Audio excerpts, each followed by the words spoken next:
দক্ষিণ উপকূলীয় দুটি উপজেলা কয়রা ও পাইকগাছা নিয়ে গঠিত খুলনা ৬ আসন বারবার প্রাকৃতিক দুর্যোগে ক্ষতিগ্রস্ত এক জনপদ।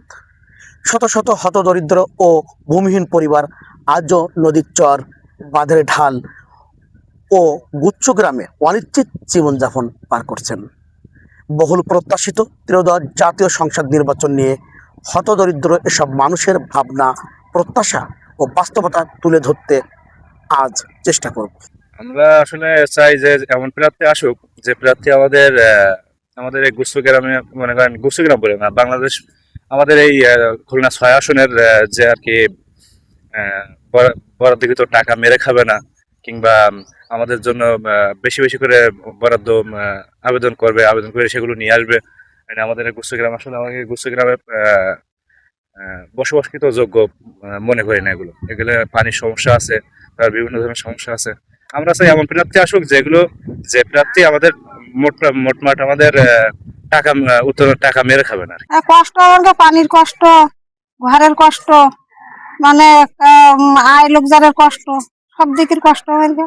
যারা মাইরি খাবে না, যারা যেন আমার কাছে খেয়াল করে, এরকম রাজার দরকার, জানার ভিতরে যেন আমার কাছে দেখাশুনো করে বা এবং সে যেন পরিবেশ ভালো করতে পারে, এইটা আমরা চাই।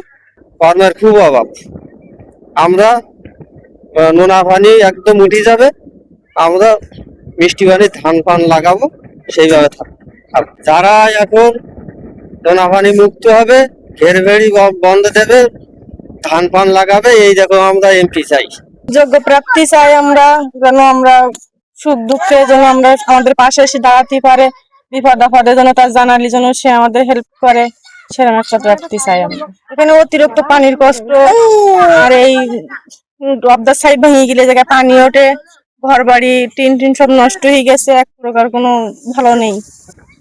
এই জায়গায় শুধু নামে একখানকার ঘর আর একটা করে বাথরুম ছাড়া এমনি আর কিছু না, সব নিজেকে করে নিতে হচ্ছে, অনেক কষ্ট হচ্ছে এই জায়গায় থাকছে। আমরা এমন এমপি দেখতে যাই আমাদের জন্য পাশে এসে দাঁড়াতে পারে, আমাদের রাস্তাঘাট অফ দ্য সাইড যেগুলো ভেঙে চুরি গেছে এগুলো যেন সে যেন সব দেখাশুনো করে ঠিকঠাক করে দিতে পারে। আমাদের ঘর বাড়ি মানে কত অতিরিক্ত খারাপ, আর সেগুলো যেন একটু ঠিকঠাক করার মতো হেল্প করে, এরকম একটা এমপি চাই।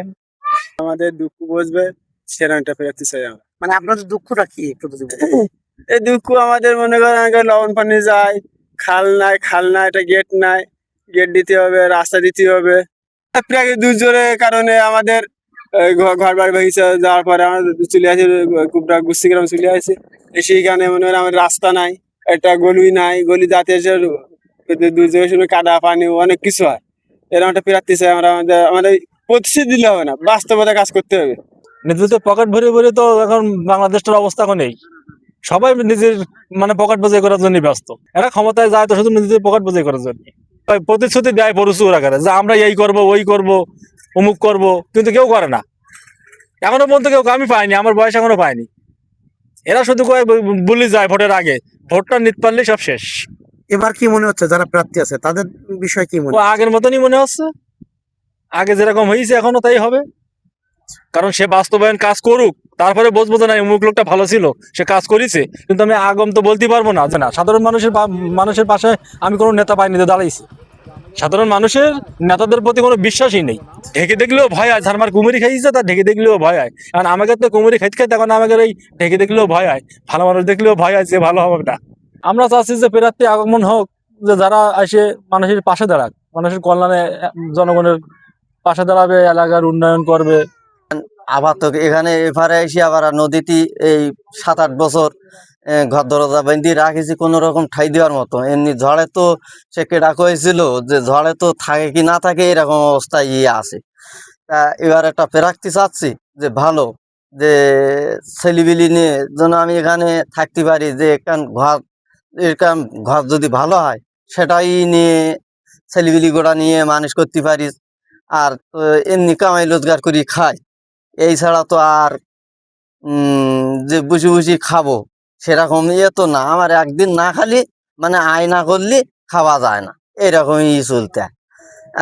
এমন একটা প্রার্থী চাই, প্রার্থীটার জন্য গরিব মানুষের দিকে, আমি মতন লোকের দিকে একটু দেখে, সেরকম একটা প্রার্থী আমরা চাই এবছর। এতে এই 17 বছর তো দিকে আসতেছি, এই দেবার কথা কই টাকা আর কোনো ইয়ে পাই না, আর গরিব মানুষের দিকে খেয়াল থাকে না।